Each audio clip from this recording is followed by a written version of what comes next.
11ই October 2022 কেরলের এলুন্থরে একটা হলুদ বাড়ির চারপাশে কয়েকজন পুলিশ অফিসার দাঁড়িয়েছিল। তাদের কাছে ছিল দুটো স্নিফার ডগ। একটু পরেই ওই কুকুর দুটো বাড়ির উঠোনে কিছু একটা খুঁড়তে শুরু করে। এবার কুকুর দুটোকে সরিয়ে পুলিশ অফিসাররা নিজেরাই ওই জায়গায় একটা গর্ত খোঁড়েন, আর সাথে সাথে এক তীব্র দুর্গন্ধে চারিদিকটা ভরে ওঠে। আশেপাশে গ্রামবাসীরা দাঁড়িয়ে দাঁড়িয়ে সবকিছু দেখছিল। একটু পরেই ওই গর্তের ভেতর থেকে একটা পচা গলা মৃতদেহের 56টা টুকরো উদ্ধার করা হয়, যা দেখে ওখানে থাকা সবাই স্পিচলেস হয়ে যায়। কারণ যার বাড়ির উঠোন থেকে এই বডিটা উদ্ধার হচ্ছিল তিনি পেশায় ছিলেন একজন ডাক্তার। আর সেদিন একটা নয়, ওই উঠোন থেকে মোট দুটো বডি উদ্ধার হয়। আর এই দুটো মৃতদেহই ছিল মহিলাদের, যাদের দেহ কেটে টুকরো টুকরো করে মাটির বিভিন্ন জায়গায় লুকিয়ে রাখা হয়েছিল। এটা কোনো সাধারণ খুনের ঘটনা নয়, এর পেছনে লুকিয়ে আছে এক রক্তপিপাসু তান্ত্রিকের শারীরিক লোভ আর ভদ্রতার মুখোশ পরে ঘুরে বেড়ানো এক ডাক্তারের ব্যক্তিগত স্বার্থ। নমস্কার, আমি রয়েছে মিঠুন। আজ আপনারা দেখবেন মাত্র 4 বছর আগের ঘটে যাওয়া কেরলের সেই নৃশংস নরবলির ঘটনা, যে ঘটনা গোটা দেশকে হতবাক করে দিয়েছিল। তবে ভিডিও শুরুর আগে আপনাদেরকে রিকোয়েস্ট করব, এই চ্যানেলকে অবশ্যই সাবস্ক্রাইব করে দিন এরকম ধরনের ক্রাইম স্টোরি আরও জানার জন্য। তো চলুন শুরু করা যাক। এটা হলো কেরালার ছোট্ট গ্রাম এলান্থুর। ভারতের বেশিরভাগ গ্রামে যেখানে শিক্ষার হার 70% পার করে না, সেখানে এই গ্রামে শিক্ষার হার ছিল প্রায় 97%। আর এই শিক্ষিতদের মধ্যেই একজন হলেন মিস্টার ভগবাল সিং। তার বয়স প্রায় 68 বছর। পেশায় তিনি একজন আয়ুর্বেদিক চিকিৎসক। তিনি এই গ্রামে এতটাই ফেমাস ছিলেন যে তাকে সবাই অঞ্জলি মুট্টিল বৈদ্য নামে ডাকত। এই মানুষটার লাইফের একটা ছোট্ট কাহিনী আছে। তার যখন বয়স ছিল 42 বছর, তখন তিনি তার প্রথম স্ত্রীকে ডিভোর্স দেন এবং তারপর তিনি দ্বিতীয় বিবাহ করেন। তার দ্বিতীয় স্ত্রীর নাম লায়লা। বিয়ের পরপর ভগবাল এবং লায়লার বৈবাহিক জীবন বেশ ভালোভাবেই কাটছিল, কিন্তু শেষের দিকে ভগবাল বিরাট ফিনান্সিয়াল ক্রাইসিসে ভুগতে থাকেন। তার মাথার উপরে লোনের বোঝা এতটাই বেড়ে যায় যে এর ফলে দুজনের লাইফ একেবারে দুর্বিষহ হয়ে ওঠে। এবার এখানে বলে দেই, ভগবাল পেশার ডাক্তার হলেও তিনি জাপানের এক ধরনের কবিতা হয় 3 লাইনের হাইকু কবিতা, সেগুলো লিখতে পছন্দ করতেন। আর এই কবিতাগুলো ভগবাল নিজের ফেসবুক প্রোফাইল থেকে নিয়মিত পোস্ট করতেন। 2019 সালের এক সন্ধ্যায় ভগবাল যখন ফেসবুকে স্ক্রল করছিলেন, হঠাৎ করেই তার কাছে একটা মহিলার ফ্রেন্ড রিকোয়েস্ট আসে। মহিলাটির নাম ছিল শ্রীদেবী। ভগবাল বেশি কিছু না ভেবে সেই ফ্রেন্ড রিকোয়েস্ট অ্যাকসেপ্ট করে নেন। আর কিছুদিনের মধ্যেই এই দুজনের মধ্যে কথাবার্তাও শুরু হয়। শ্রীদেবী জানায় সে ভগবালের হাইকু কবিতা ভীষণ পছন্দ করে, সে তার অনেক বড় একজন ফ্যান। আর এই কথাগুলো শুনে ভগবাল বেশ খুশি হন। আর এভাবে ধীরে ধীরে তাদের মধ্যে বন্ডিং আর স্ট্রং হতে থাকে। আর একটা সময় দুজনের মধ্যে বন্ধুত্ব এতটাই গভীর হয় যে এরা নিজেদের ব্যক্তিগত জীবনের ব্যাপারেও আলোচনা করত। আর এর মাধ্যমে শ্রীদেবী ভগবালের জীবনের মোটামুটি সব তথ্যই জেনে ফেলেছিল। সে জানতো যে ভগবালের প্রথম স্ত্রী শোভার সাথে তার একটি মেয়ে রয়েছে। তাদের মধ্যে অশান্তি এতটাই চরমে গিয়েছিল যে ভগবাল দ্বিতীয়বার বিয়ে করেছিল। এমনকি ভগবাল এটাও বলে যে তার বর্তমান ফিনান্সিয়াল কন্ডিশন ভীষণই খারাপ চলছে। তার ক্লিনিকে আগের মতো পেশেন্ট আসে না। এমনকি টাকা পয়সা না থাকার কারণে তার দ্বিতীয় স্ত্রী লায়লার সাথেও তার প্রায় প্রত্যেক দিনই ঝামেলা হচ্ছে। আর এসব শোনার পরে শ্রীদেবী একদিন ভগবালকে একটা কথা বলে। সে বলে, আমি তোমাকে একটা সাজেশন দিচ্ছি, তুমি এই কাজটা করো। ভগবাল তখন অবাক হয়ে জিজ্ঞাসা করে যে কি কাজ। শ্রীদেবী তখন জানায় তার চেনা জানা একজন বড় মাপের সিদ্ধ তান্ত্রিক আছে, যার কাছে গেলে ভগবালের জীবনের সমস্ত সমস্যার সমাধান হয়ে যাবে। এবার ভগবাল পেশা একজন ডাক্তার ছিলেন। প্রথম দিকে তিনি শ্রীদেবীর কথায় বিশ্বাস করছিলেন না, কিন্তু শ্রীদেবী তাকে নানাভাবে বোঝাতে থাকে। সে বলে, এই পৃথিবীতে এমন অনেক গোপন শক্তি আছে যা আমরা সাধারণ মানুষেরা খালি চোখে দেখতে পাই না, কিন্তু আমাদের জীবন ওই অদৃশ্য শক্তিগুলোর উপরেই ভর করে চলছে। তাই তুমি অন্তত একবার ওই তান্ত্রিকের সাথে গিয়ে দেখা করো। ভগবালও বেশ কনফিউজ ছিলেন, কারণ তার জীবনও বেশ কয়েক বছর ধরে সেই একই জায়গায় আটকে ছিল। আর শেষমেশ সে সিদ্ধান্ত নেয় ওই তান্ত্রিকের কাছে যাবে। এবার শ্রীদেবীর দেওয়া সেই ঠিকানা মতো ভগবাল তান্ত্রিকের কাছে পৌঁছায়। সেখানেই তার সাথে পরিচয় হয় সেই তন্ত্র সাধকের। অদ্ভুতভাবে ওই তন্ত্র সাধক প্রথম দেখাতে ভগবালের মুখের দিকে তাকিয়ে তার ব্যাপারে এমন সব গোপন কথা বলতে শুরু করে যা যে কোনো অচেনা মানুষের পক্ষে জানা একেবারেই পসিবল ছিল না। আর এই প্রথম দিন থেকেই ভগবালের ওই তান্ত্রিকের প্রতি একটা বিশ্বাস জন্মায়। সে মনে মনে ভাবে যে শ্রীদেবী তাকে সত্যিই বলেছে, এই লোকটার মধ্যে নিশ্চয়ই কোনো অলৌকিক ক্ষমতা রয়েছে। কিন্তু ভগবাল এক মুহূর্তের জন্য বুঝতে পারেনি যে সে ফোনের ওপাশে যে শ্রীদেবীর সাথে কথা বলতো আর তার সামনে যে তান্ত্রিক বসে আছে, এই দুজন একই ব্যক্তি। এই তান্ত্রিকই তার সাথে শ্রীদেবী নামে এতদিন কথা বলে আসছিল। এবার এই তান্ত্রিকের একটু পরিচয় আপনাদেরকে জানাই। এই তান্ত্রিকের আসল নাম ছিল মোহাম্মদ শাফি, যার বয়স ছিল 52 বছর। কেরালার কালাডি এলাকার বাসিন্দা। এর আগে তার নামে চুরি, ছিনতাই, ধর্ষণ, খুনের চেষ্টা সহ প্রায় 10টারও বেশি মামলা নথিভুক্ত হয়েছে। এমনকি কিছু বছর আগে সে একজন 75 বছর বয়সী বৃদ্ধাকে ধর্ষণ করে, আর এই অভিযোগে তাকে অ্যারেস্টও করা হয়েছিল। কিন্তু পরে সে জামিনে ছাড়া পেয়ে যায়। এমনকি মোহাম্মদ শাফির মেডিকেল হিস্ট্রিতে কনফার্ম হয়েছিল যে এ একজন মানসিক রোগী, যার টেন্ডেন্সি ছিল মেয়েদের সাথে জোর জবরদস্তি করা, তাদেরকে সেক্সুয়ালি হ্যারেস করা, শারীরিকভাবে কষ্ট দেওয়া, আর এই সমস্ত কাজে সে মানসিক তৃপ্তি পেত। আর এবার এই ছদ্মবেশী তান্ত্রিকের টার্গেট ছিল ভগবল সিং। প্রথম দিকে শাফি মানে এই তান্ত্রিক ভগবলকে বলে যে কয়েক মাসের মধ্যেই তিনি ভগবলের এই বিপুল লোনের বোঝা কয়েক মাসের মধ্যেই দূর করে দেবেন। কিন্তু তার জন্য ভগবলকে নিজের বাড়িতে তান্ত্রিক পদ্ধতিতে একটা বিশেষ পুজো করতে হবে। আর এই পুজো করার আগে সে ভগবলের বাড়ির চারপাশটা একবার ঘুরে দেখবে। বেশি কিছু না ভেবে ভগবলও এই প্রস্তাবে রাজি হয়ে যায়। আর ওই তান্ত্রিককে সে একদিন নিজের বাড়িতে নিয়ে যায়। তান্ত্রিক মানে শাফির সাথে প্রথমবার পরিচয় হয় ভগবলের স্ত্রী লেলার। এই পর্যন্ত সবকিছু একেবারে নর্মালি ছিল, আর সমস্ত রীতিনীতি মেনে প্রথম পুজোটাও সম্পন্ন হয়। কিন্তু দিন কেটে যায়, কয়েক মাস পেরিয়ে যায়, তবুও ভগবলের জীবন থেকে তার সেই ফিনান্সিয়াল ক্রাইসিস মানে লোনের বোঝা সরছিল না। তাই সে নিরুপায় হয়ে আবারও একবার ওই তন্ত্রসাধকের বাড়িতে যায়, সবকিছু আবারও একবার বিচার করে। আর এবারও শাফি ভগবলকে বুঝিয়ে সুঝিয়ে আরও একটা পুজো করায়, আর এর মাধ্যমে সে ভগবলের কাছ থেকে বেশ কিছু টাকা হাতিয়ে নেয়। এভাবেই প্রায় 3 বছর কেটে যায়। এর মাঝখানে শাফি বেশ কয়েকবার ভগবলের বাড়িতে যায়, নানা রকম পুজো পাঠ করে। মানে বলা যায় ভগবল আর লেলার সাথে তার সম্পর্কটা তখন বেশ গভীর হয়ে উঠেছিল। কিন্তু এত কিছুর পরেও ভগবলের লোন কমছিল না। আর এবার শেষবারের জন্য ভগবল আরও একবার শাফির কাছে যায়। আর এইবার শাফি ভগবলকে বলে তাদেরকে শেষ একটা উপাচার করতে হবে, আর এটা করলেই তাদের জীবনের সমস্ত দুঃখ কষ্ট দূর হয়ে যাবে। ভগবল তখন কৌতূহলী হয়ে জিজ্ঞাসা করে যে তাদেরকে কি করতে হবে। শাফি জানায় তাদেরকে দিতে হবে, আর মানুষের রক্ত দিয়ে তাদের জীবনের সমস্ত অভিশাপকে সরাতে হবে। আর এই কথাটা ভগবলকে ভেতর থেকে নাড়িয়ে দিয়েছিল, কারণ সে একজন চিকিৎসক ছিল, মানুষের জীবন বাঁচানোই তার আসল কাজ ছিল। কিন্তু গত 3 বছরে শাফি যেভাবে এই দুজনের ব্রেন ওয়াশ করেছিল, তাদেরকে এতটাই ভয়ের মধ্যে রেখেছিল যে তারা শেষ পর্যন্ত রশিদের কথায় রাজি হয়ে যায়। এরপর শুরু হয় বলি দেওয়ার জন্য তাদের প্রথম শিকার। সময়টা ছিল 2022 সালের জুন মাস। মোহাম্মদ শাফি ওরফে তান্ত্রিক রশিদের চোখ পড়ে কালাডি এলাকার এক বাসিন্দা রোজলিনের উপর। রোজলিনের তখন বয়স ছিল 50-এর কাছাকাছি। রোজলিন বছর 20 আগে তার স্বামীর অকথ্য অত্যাচার সহ্য করতে না পেরে তার 2 ছোট ছোট সন্তানকে নিয়ে বাড়ি ছেড়ে বেরিয়ে আসে, আর কালাডি এলাকায় তার এক বিশেষ বন্ধুর সাথে একই বাড়িতে লিভিনে থাকতে শুরু করে।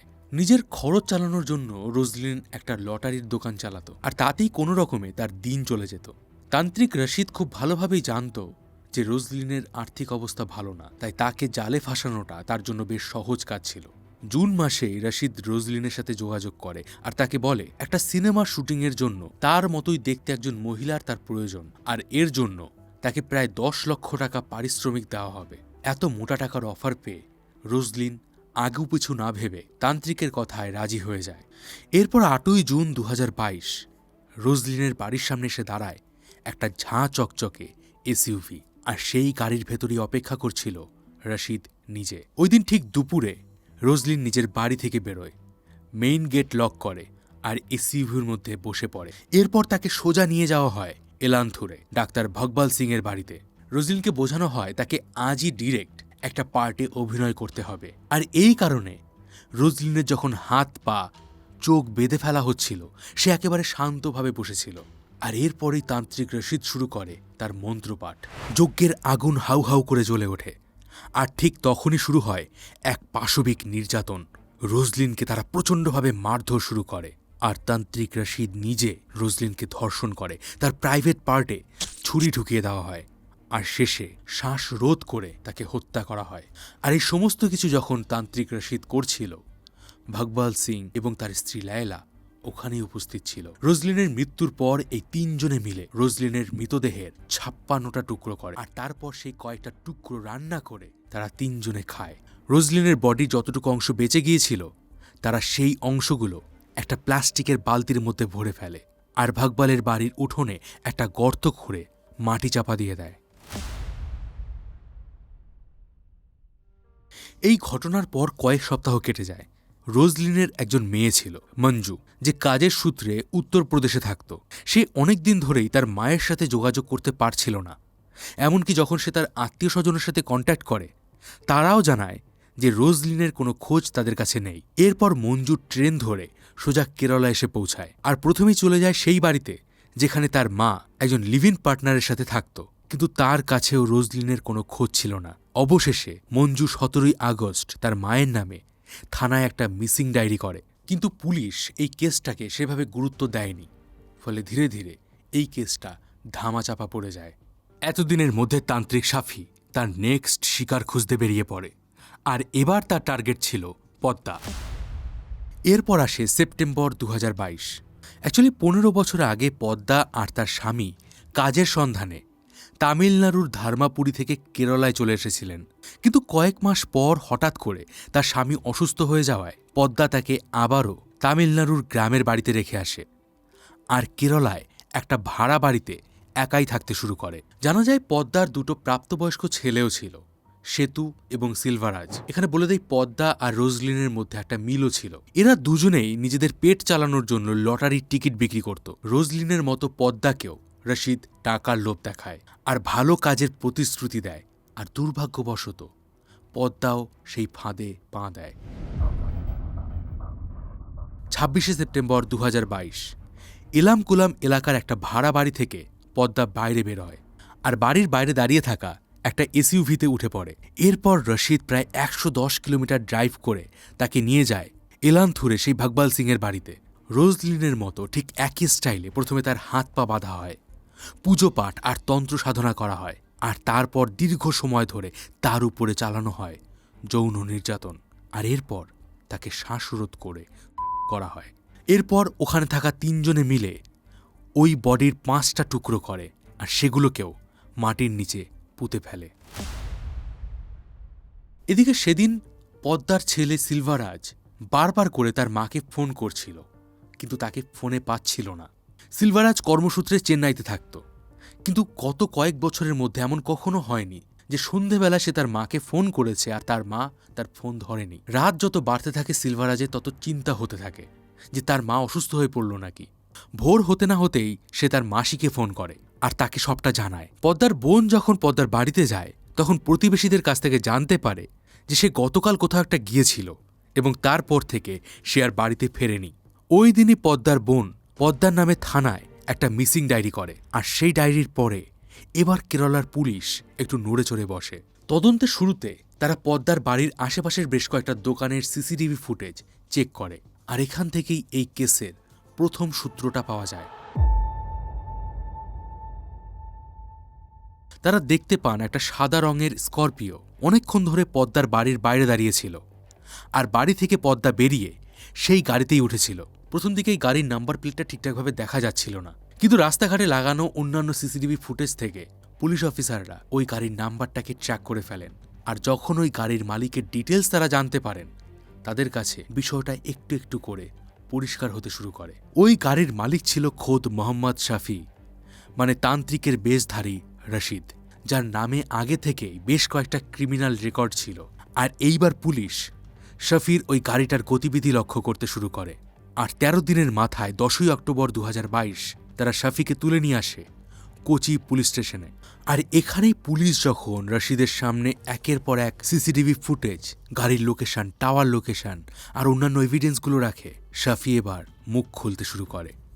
সে জানায় পদ্মা আর বেঁচে নেই, তাকে সে নিজের হাতে খুন করেছে, আর তাকে এই কাজে সাহায্য করেছে ভগবাল সিং এবং তার স্ত্রী লায়লা। এদিন শাফি আরও জানায় যে শুধুমাত্র পদ্মা নয়, রোজলিনকেও তারা হত্যা করেছে। আর রোজলিনের নাম শোনার পর পুলিশ অফিসাররা যখন পুরনো রেকর্ড ঘাঁটতে শুরু করেন, তারা খুঁজে পান গত 17ই আগস্টের একটা মিসিং ডায়েরি, যেখানে মঞ্জু নামের একটি মহিলা তার মা রোজলিনের মিসিং হওয়ার রিপোর্ট লিখিয়েছিলেন। তদন্তের সময় শাফি জানায় সে তার স্ত্রী নাবিসার ফোন ইউজ করে ফেসবুকে শ্রীদেবী নামে একটা ফেক অ্যাকাউন্ট ওপেন করেছিল, আর সেই অ্যাকাউন্টের মাধ্যমেই অসহায় নিরীহ মানুষদের ফাঁদে ফেলত। তারপর তন্ত্রক্রিয়ার নামে তাদের থেকে মোটা টাকা তুলত। তবে পুলিশের জেরায় সে এটাও জানায় টাকা হাতানোই তার প্রধান লক্ষ্য ছিল না, মহিলাদের শরীরের প্রতি তার একটা পৈশাচিক শারীরিক লোভ ছিল। মহিলাদের হত্যার আগে সে তাদেরকে করত আর এরপর তাদেরকে মেরে ফেলত। আর এতেও সে ক্ষান্ত হতো না, সে ওই মহিলাদের মৃত্যুর পর তাদের মাংস রান্না করে খেত। শাফির কথা শুনে পুলিশ এবার ভগবল সিং এবং তার স্ত্রী লায়লাকেও অ্যারেস্ট করে। এরা দুজনে প্রথমে নিজেদের মুখ খুলতে চাইছিল না, কিন্তু জেরা যত বাড়তে থাকে এই দুজন পুলিশের সামনে ভেঙে পড়ে। তারা পুলিশের সামনে স্বীকার করে নেয় ওই দুজন মহিলাকে হত্যার পর তাদের মৃতদেহ তাদের বাড়ির উঠোনেই তারা পুঁতে রেখেছে। এই কথা শোনার পরই পুলিশ একটা স্পেশাল টিম আর স্নিফার ডগ নিয়ে এলান্থুরে সেই গ্রামে পৌঁছায়। ওই বাড়ির চারিদিক ঘিরে ফেলা হয় আর বাড়ির উঠোনের মাটি খোঁড়া শুরু হয়। আর পরপর দুটো পচা গলা ছিন্ন ভিন্ন লাশ উদ্ধার করা হয় ওই বাড়ির উঠোন থেকে। এবার যেহেতু গোটা বডি পাওয়া যায়নি, ফলে এই কেসের পোস্টমর্টেম করা সেভাবে সম্ভব হচ্ছিল না। ফলে পুলিশ ওই ছোট ছোট দেহাংশগুলোকে আলাদা আলাদা জায়গায় সংগ্রহ করে সেগুলোকে ফরেন্সিক ল্যাবে পাঠিয়ে দেয়।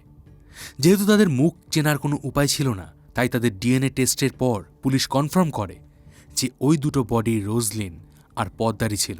পুলিশ ভালো করে ওই বাড়ি খুঁজে ভিকটিমদের পোশাক, তাদের মোবাইল ফোন, এমনকি হত্যার দিন ব্যবহৃত অস্ত্রশস্ত্র, এই সমস্ত এভিডেন্স খুব সাবধানে কালেক্ট করে। কেরলের পুলিশ এই ঘটনাটাকে রেয়ারেস্ট অব দ্য রেয়ার ঘটনা হিসাবে বিবেচনা করে আর মোহাম্মদ শাফি, ভগবল সিং এবং তার স্ত্রী লায়লাকে অ্যারেস্ট করে।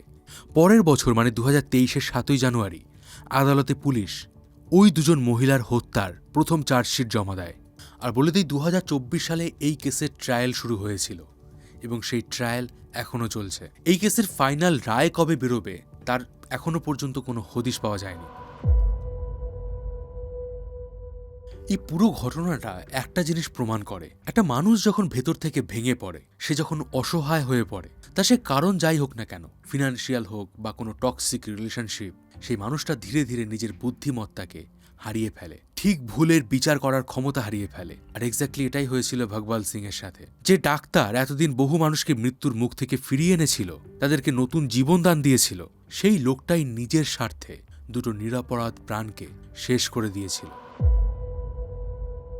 দেখুন, তন্ত্রক্রিয়ার মাধ্যমে আমাদের জীবনে আদৌ কোনো পরিবর্তন হয় কিনা সেটা একটা আলাদা প্রসঙ্গ, কিন্তু নিজের স্বার্থের জন্য অন্য একজন মানুষকে হত্যা করা, এটাকে পৃথিবীর কোনো ধর্মই মান্যতা দেয় না। ধর্মের নামে একটা মানুষকে হত্যা করা জঘন্য অপরাধ।